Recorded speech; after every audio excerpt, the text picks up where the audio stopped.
प्लासी की लड़ाई में जितने लोग मैदान में लड़ रहे थे उससे ज्यादा लोग मैदान के बाहर खड़े होकर तमाशा देख रहे थे, लड़ाई का परिणाम सुनने की प्रतीक्षा कर रहे थे। देश के भाग्य का निर्णय होने जा रहा था, मगर उस निर्णय में सारा देश शामिल नहीं था। विदेश मंत्री के नाते मैं अफगानिस्तान गया था। आपको सुनकर ताज्जुब होगा, अफगानिस्तान के अपने मेजबानों से मैंने कहा मैं गजनी जाना चाहता हूं, गजनी। पहले वो मेरी बात उनकी समझ में नहीं आई, कहने लगे गजनी तो कोई टूरिस्ट स्पॉट नहीं है, गजनी में कोई 5 स्टार होटल नहीं है, गजनी में आप जाकर क्या करेंगे, गजनी में आप जाकर क्या देखेंगे। मैं उन्हें पूरी बात नहीं बता सकता था। मेरे हृदय में कहीं गजनी कांटे की तरह से चुभ रहा है। जब से मैंने गजनी से आए एक लुटेरे की कथा पढ़ी है और किशोरावस्था में पढ़ी है, मैं देखना चाहता था वो गजनी कैसा है। आपको सुनकर ताज्जुब होगा, महमूद गजनी का अफगानिस्तान के इतिहास में कोई स्थान नहीं है।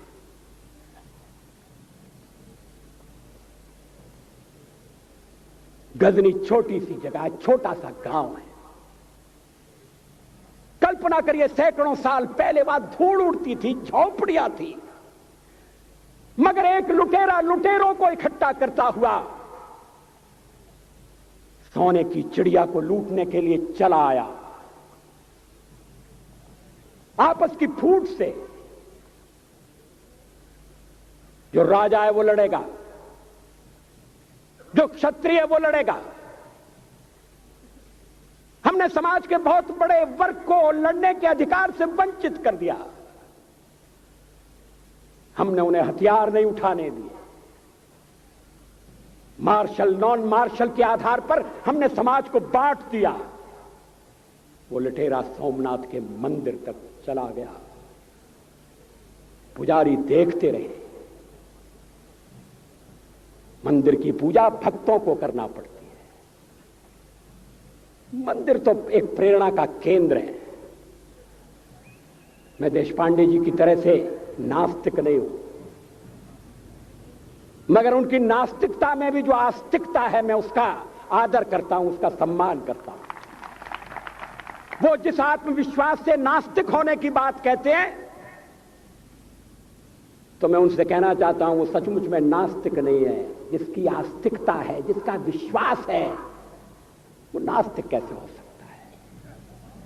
विश्वास किसमें है यह बड़ी बात नहीं है, विश्वास है या नहीं। हमने समाज के बहुत से बड़े वर्ग को विश्वासहीन बना दिया।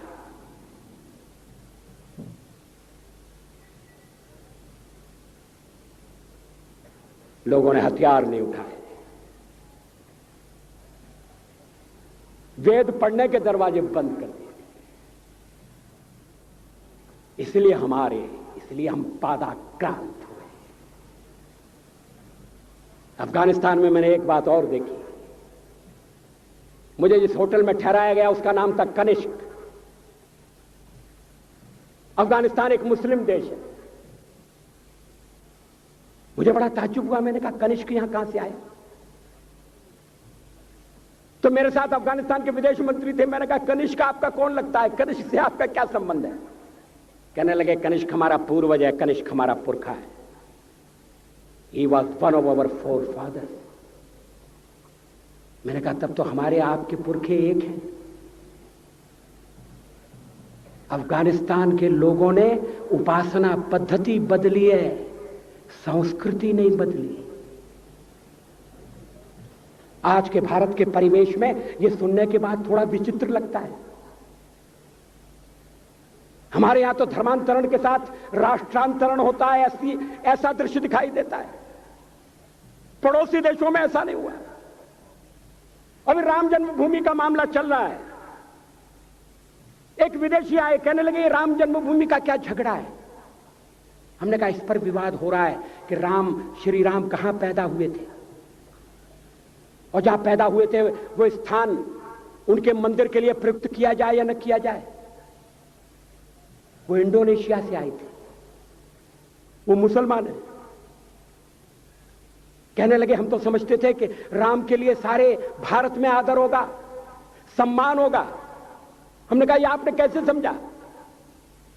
कहने लगे आप तो इंडोनेशिया आ चुके हैं, इंडोनेशिया में बहुत से लोगों ने इस्लाम स्वीकार कर लिया, मगर श्री राम को विस्मृत नहीं किया, श्री राम को भुलाया नहीं।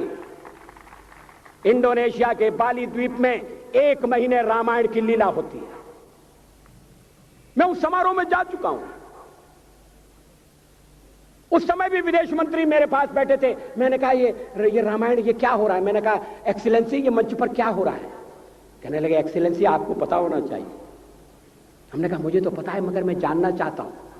कहने लगे ये रामायण है, ये राम है, ये लक्ष्मण है, ये सीता है। हमने कहा इनसे आपका क्या संबंध है, आप तो मुसलमान हैं। कहने लगे हमारा संबंध बहुत पुराना है, हमारा तब का संबंध है जब हम मुसलमान नहीं हुए थे। थाईलैंड की राजधानी अयोध्या कही जाती है। थाईलैंड के राजा को आज भी राम कहा जाता है। सावरकर जी ने हिंदू राष्ट्र की बात की, हिम्मत के साथ। बुनियादी तौर पर भारत हिंदू राष्ट्र है।